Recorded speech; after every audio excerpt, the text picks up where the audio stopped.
News Live Channel na khwai punma putaram nok chabloina na puja chi oina nukti phonga pawchi di maru paw khara thanganjari India gi khune ki lamina terrorism gi thong chathari busi lephalu haiduna pakan mpham chathakri Kwakta gi manung chanba mpham amada CRPF camp thamba yaroi Khunjasing TNL na yaning da phongdokri lan gi khulai leiragani Thawal Forest Division da u sara lising bari changwa yang thai thakre lising tara chani romna yen thokre Kanglong chumna tender tobiu forum hojik paw sandona muk pijari Kuki khulai pebisina tamthina hatu pikhraba naga misam taruki achuma wayen phangalo haiba demandang ngasi meitei langkol aing lekai meida lekai de leba langkol women development association gi maira changma mangda miyan wakan mifam chathagre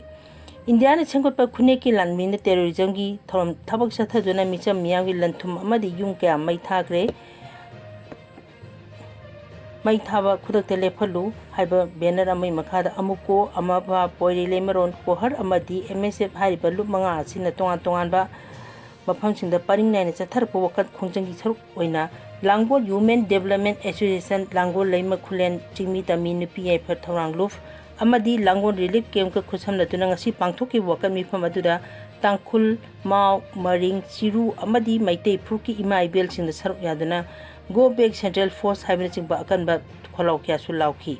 Wakam Mifam Madu the Saruyaki Langol Women Development Association member Daina Kundakon Hakibda, Trong with the Mamana of Kondon Labor Anga and new bomb attack Sataduna Mihatin Hatu Pikiba Amadi, Mara Lejedra Nagagi Misam Tarpumatang when the Pazino Tamnuro Matung, Mihatin Hatu Pikiba Hypesi, Lamdamasing Mia with Tam with the pain of Pawi. Maramaduna tam thiba thodoksing asi tholaba phawda India lenga amadi state lenga na tumduna dumuk lesin ba haibisi mama obisin yaning di pendraba ima ibel kyana ngasi khongchat wakat mifam asi chathari bani loina na lamdam asi gi miyam na hoji hingdiba punsi mehing asi lenga leitaba leba amada aduki matik wana hingba haiba adu oirakle thong asi makha ta dumuk chatharklabadi India dagi ekhoi asi ningtam hingjarage haiba Wafam si miyam na talak loy hainingay lekti haina su mahanam khataki Kasi wakan mifam aduda amukogi Vice President Helen Koijam Kohargi Chairman Fulindro Konsam Amobhagi General Secretary Ketrimem Sujata Amadi Poire Leimarongi General Secretary Ima Apabina Hojik Wariba Lamdamasigi Tangdu Leita Daba Piwa Masida miyam na karamba phirep logani haibagi matangda wangaki Kwakta gi manung chanba mafam da CRPF kem thamba yaroi Khunjasing Bishnupur district ki manung chanba CS dark number 7006 village number 91 Kwakta gi manung chanba lopari nipal rom saurangna lam ekar kumanga rom pak chaw mafam da CRPF ki battalion ama thamnaba thorang tawi bisi Kwakta gi manung chanba leiba Khunjasing yaba gamloi hairi ngasi trong lobida leiba ibudo harabungda bawmising unaba amara trong lobida gi longjam priyan hai hariba mafam asi CRPF ta sahi kungi list pikre lengakna ngami haidina mafam asi ta CRPF thamjelabdi miyam di irang tongna baton tawbani haina lawgani mahana makhata na hai trong lobida thokiba thodo adudagi khoisaunarba miyamna Central Force leibiya roi haina hawrakkiba irang da micham ahum su laikidabani Thangdo adui matang da lenga ka wari sanakiba matamda Central Force lautholaga State Force oina thamgadamni haibagi thajaba pikibani adubu ngasi phawbudi thabak oina pangthoktri serakasi trong lobby tera khongsang pi khutek pi amadi Kwakta gi miyanga khanaramba tawdana village number 91 Kwakta gi manungda CRPF battalion ama thongani haina lam ekar kumaram list pitholambasi Khunjasing yaba ngamloi pamuising unaba aduda saru yakiba social activist jaya khangmam hai Trong lobby thokiba nungaitaba thodo adui matangdagi lengana miyamda military crackdown tawgadabani hamadi state force thamgadabani haina gyanaki wafam adugi onna tainabda CRPF battalion ama thamgani haina list lambi tholomba asi yaba ngamloi hiramasi matangda chief minister home minister amasung DC Bisempurda memorandum amasu pisangre athubada pakum pibiu haiki langi khulai leiragani Matanga chunaba mongda yeknaba lebak singal lanthingnaba ngamnabagi thorang tawriba India gi lanmisina thona pangal hapa oina lupa crore 82 rongi langi khulai India government leiragani hai report asi matungina defense minister Rajnath Singh la mifam oiduna defense executive council DSC na lupa crore 82 rongi yankanithoi rongi ogidab land khulai lebi wafam adu acknowledgement of necessity ki makhada approve tawkibani hairi anobo makhangi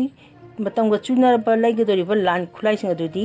anti-UAV electronic war system akas tarang anti-tank guided missile system maya werap tawba amadi short range ki missile sing chemicals drone system multi-ground mine aerial system LBTF advanced sensor amadi IS arna singba khulai kya leregani hairi TNL na yaningda phungdokre National Highway 202 gi Lungchang River manakta ngarang chakang devising ambush center tuna Assam Rifles ki personnel ani hat kiba thawang adu tangkhul naga long TNL na akanwa mong dia ning da phungdorli ambush atu da lekhidraba Assam Rifles ki jawan warrant officer Jawad Singh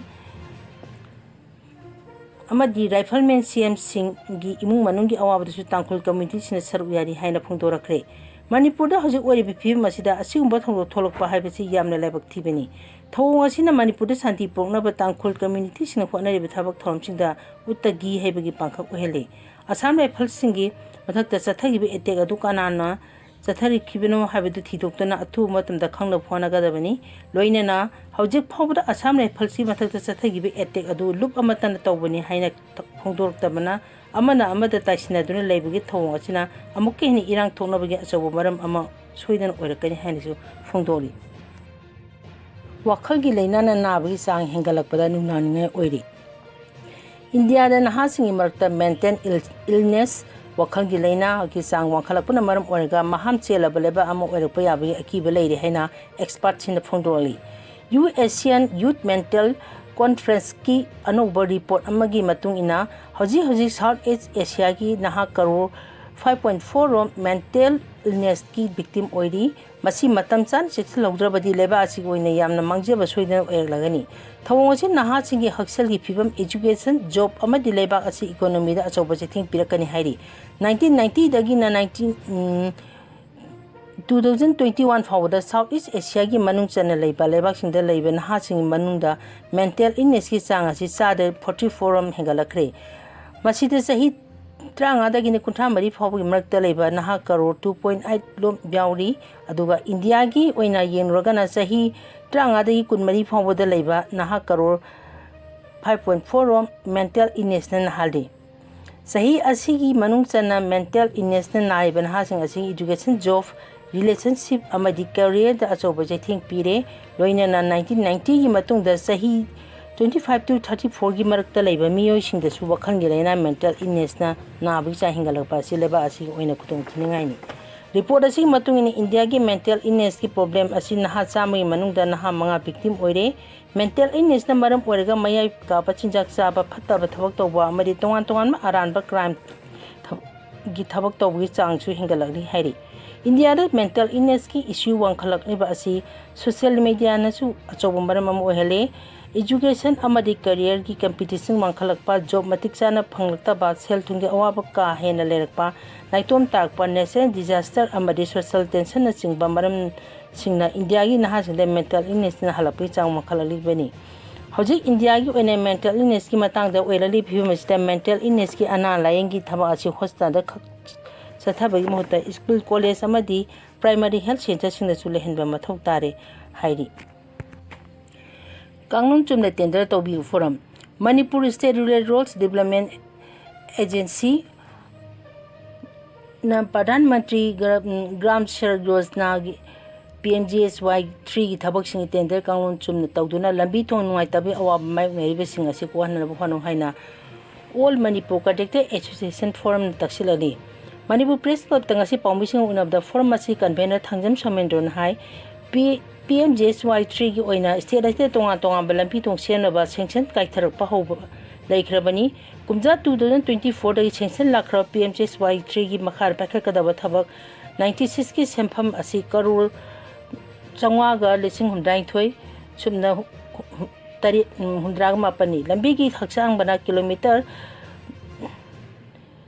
lakh tere ka lising hundra tere chamapan humangani maram aduna MSRRDA na thaba sei tender kanglon chumna pangthokta na Manipur da leiba lambi thongchi nungai tabagi awaba kya achi kon na bathu bada hono India Lenga ki Rural Development Ministry su Manipur ki PMJSY 3 ki thabak Mogdatar ki nauna tender kaudona National Rural Infrastructure Development Agency na piba standard bidding document ngana tender tauna ba sahi ji June trampan da mari leina bisna khangalak pasu laikhrabani COVID-19 amadi kumja 2023 ki May 3 gi state ase thori bi irang asina maram oiraga lamdam asi contractor sing hiram kya da awa mayung nari bani asiguma matam asida India pumre chanariba SBD gi kanun bu Manipur khakta gi oiba mawong da semdokpagi thawong sa tharakpa laiki thawong adu yaning da bagi forum asina kumja 2024 da Manipur High Court da wakat pasu laikhrabani maram aduna forum asi contractor sina haijabagi matungina laibak asi gi mari leinaba ministry thamlakli ba wafam adu ngana PMJSY 3 gi thabak mogdatab ki nangna tender kangon chumna pangthukuna thabak asi hongnaba department thoksin paikalu PMJSY 3 ki kumja 2024 da sanction lakhrabasu SBD semdolubudagi sahi ani hena loisin bangamdana chakhwat tawrangda thinta hankhibagi maram adusu laingana thidona bhona piu haiki pungja sigoinadi tang asida pong loisinjari kunapu amukka hana kai khunda usari